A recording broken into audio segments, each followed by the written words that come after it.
અહીંયા આપણે દેખાડ્યું છે આ એક ખેતર છે, આ બીજું છે, આ ત્રીજું છે, આ ચોથું અને આ પાંચમું. 5 ખેતર છે લાઈનમાં, બરોબર. હવે આ પહેલા ખેતરમાં થાંભલો આવે અને આ પાંચમા ખેતરમાં થાંભલો આવે, વચ્ચે ખાલી તારા 3 ખેતરમાં આવે. હવે જ્યાં થાંભલો આવશે ઈ જે જગ્યા રોકશે, બરોબર. એ નવા પરિપત્ર પ્રમાણે સરકારે કે બજાર કિંમતના ડબલ રૂપિયા, 200% એટલે ડબલ આપવાના થશે. પણ થાંભલાનું માપ તમે અહીંયા અમારે જેતપુરમાં જે લાઈન આવે ને 410 ચોરસ મીટર થી લઈને 856 વાળા બે જ છે. મેજોરિટી 410 અને 493 ચોરસ મીટર ના જ હોય છે.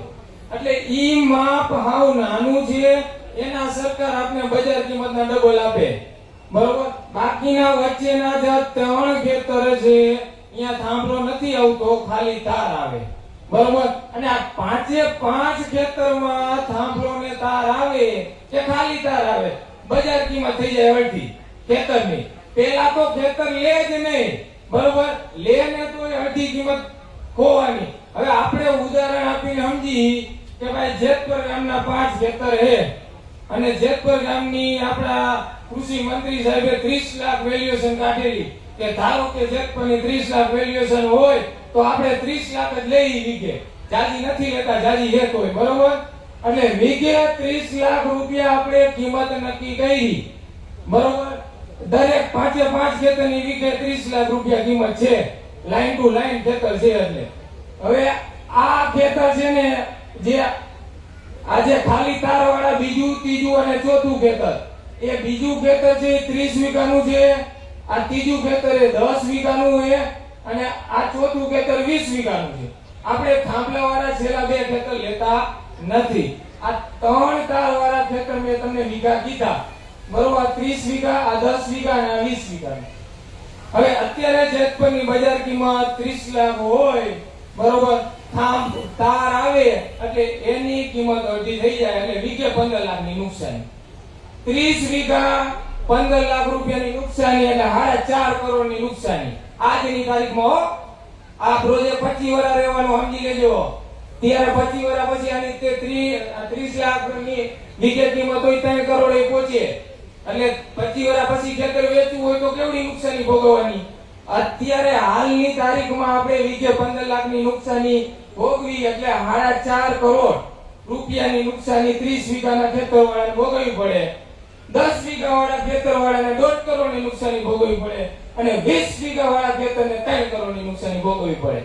અને નવા પરિપત્ર પ્રમાણે સરકાર આપને શું કહે કે બજાર કિંમતના 30% ઈ પણ આખા ખેતરના નહીં, બરોબર. કેટલા તો કે જ્યાં પટ્ટો નીકળે, જે જગ્યા રોકે એટલા ક્ષેત્રફળના. ના આપણે તો વીઘે 15 લાખ 30 વીઘામાં ભોગવવાની. એટલે આ પટ્ટાનું ક્ષેત્રફળ આજે 30 વીઘાનું ખેતર છે, એમાં કોરિડોર ROW 6 વીઘા કપાતે, બરોબર. ધારો કે આપણે 6 વીઘા કપાય, પછી આ 10 વીઘાનું છે એમાં 1 વીઘા કપાતે આ પટ્ટો આટલો, અને આ 20 વીઘાના ખેતરમાં 4 વીઘાનો કપાતે કોરિડોર. તો સરકાર આપણે જ્યાં 6 વીઘા કપાત થાય છે, બરોબર, એના માટે 30 લાખ રૂપિયા વીઘાની બજાર કિંમત છે, એના 30% એટલે વીઘે 9 લાખ રૂપિયા લેખે આ પટ્ટો જેટલો હોય. આ 6 વીઘાનો પટ્ટો છે તો 6 ગુણ્યા 9 લાખ એટલે 54 લાખ રૂપિયાનું વળતર આપે. નુકસાની 4.5 કરોડની સરકાર દે 54 લાખ નવા પરિપત્ર પ્રમાણે. એવી જ રીતે આ બીજું ખેતર 10 વીઘાનું છે, એમાં 1 વીઘો ROW માં જાય, કોરિડોરમાં જાય તો 9 લાખ રૂપિયા, બજાર કિંમત 30 લાખના 30% એટલે 9 લાખ રૂપિયા 1 વીઘો, 1 ગુણ્યા 9 એટલે આના 9 લાખ મળે. નુકસાની 1.5 કરોડની, વળતર 9 લાખ. અને ત્રીજું ઉદાહરણ છે આપણે આ કોરિડોર 4 વીઘા જગ્યા રોકે છે, બરોબર. એના વીઘે 9 લાખ રૂપિયા તમને સરકાર નવા પરિપત્ર પ્રમાણે આપે. 9 ગુણ્યા 4 એટલે 36 લાખ. નવા પરિપત્ર પ્રમાણે સરકાર 36 લાખ દે, નુકસાની 3 કરોડ. આ સરકાર દેવા માંગે છે નવા પરિપત્ર પ્રમાણે.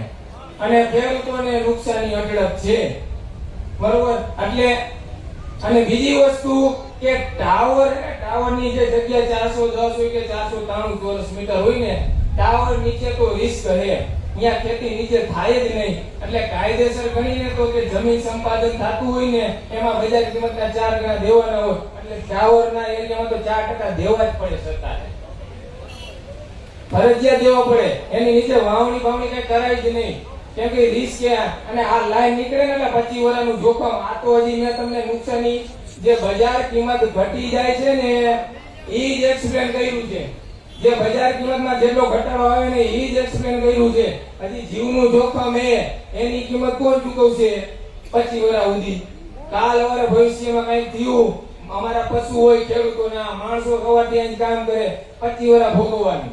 એટલે પહેલી પ્રાયોરિટી તો ખેડૂતની જ હોવી જોઈએ કે ખરાબો હોય, કચ્છનું નાનું રણ હોય, જ્યાં નથી માણસોની અવર-જવર, એવામાંથી લાઈન કાઢો તમે ભાઈ, બરોબર. અને નથી ઓપ્શન ને કાઢવું એ તો જેટલું હકીકતમાં નુકસાન થાય એટલું ચૂકવે ને એવો પરિપત્ર બનાવો ને તો જ આ સરકાર ખેડૂત હિતેચ્છી છે એવું સાબિત થાય, નકર કંપની હિતેચ્છી છે એવું પુરવાર થાય છે. એટલે આ રીતનું અને બીજા પરિપત્રમાં ઘણા છે એવા. આ એક તમને આપણે ટાવર અને કોરિડોરના ટકાવારી વિશે સમજાયું. એવી રીતે હજી એક છે એમઆરસી કમિટીમાં સરકારે જે કર્યું છે ને એ થોડી સમજવા જેવી એટલે પોઈન્ટ રજૂ કરું તમને કે એમાં જે જમીનની વેલ્યુ નક્કી કરવા વાળો વેલ્યુઅર હોય આઈડીબીઆઈ વેબસાઇટમાંથી ગોતવો પડે કલેક્ટરને, કંપનીને અને ખેડૂતને. એમાં જે માન્યતા વાળો વેલ્યુઅર હોય ઈ જ હાયર કરવાનો. ઈ હાયર કરશે, ત્રણેય વેલ્યુઅર તમારા ગામમાં જશે, બધાયના ખેતરના સર્વેર કરશે, પડીકું વારીને કવરમાં નાખી દેશે, કવર પેક કરી ત્રણે કલેક્ટરને જમા કરાવશે. કલેક્ટર સાહેબને જમા કરાવે પછી 3 પૈડા હશે લિફાફા, એમાંથી રેન્ડમલી 2 સિલેક્ટ કરવાના. 2 સિલેક્ટ કર્યા રેન્ડમલી, એમાંથી જે બે સિલેક્ટ કર્યા એમાંથી જેનો ભાવ નીચો હોય, બરોબર, એક ફરફરી સિલેક્ટ કર્યું એમાં 100 રૂપિયા ચોરસ મીટરે નક્કી કર્યા, અને બીજામાં કર્યા હે 120, તો જે નીચો હે હો ઈ હોના 20%, એટલે 20 રૂપિયા હોય ને. ઈ 20 રૂપિયાનો જ તફાવત હોય, 2 ફરફરિયા હોય છે, તો કલેક્ટર ભાઈની એવરેજ કાઢશે, બરોબર. એટલે દાખલા તરીકે એકે 100 કર્યો, ઓલા 120 કર્યો, એટલે 20 રૂપિયાનો ડિફરન્સ છે, 20% કરતા ઓછો, એટલે કલેક્ટર 110 રૂપિયા બજાર કિંમત નક્કી કરનાર. પણ ઈ 2 ફરફરિયા સિલેક્ટ કર્યા, એમાં એક 100 રૂપિયા વાળું નીકળ્યું, એક 1.5 રૂપિયા વાળું નીકળ્યું, તો એમાં 20% કરતા વધારે ડિફરન્સ છે. તો એમાં શું કરવાનું? એમાં એવું કે 20% થી વધુ ડિફરન્સ છે, તો જે નાની વેલ્યુ છે એટલે કે 100 રૂપિયા છે એમાં 10% નો વધારો કરી, એટલે કે 110 રૂપિયા બજાર કિંમત જાહેર કરવાની. અને ઈ 3 જણાની કમિટીમાંથી જો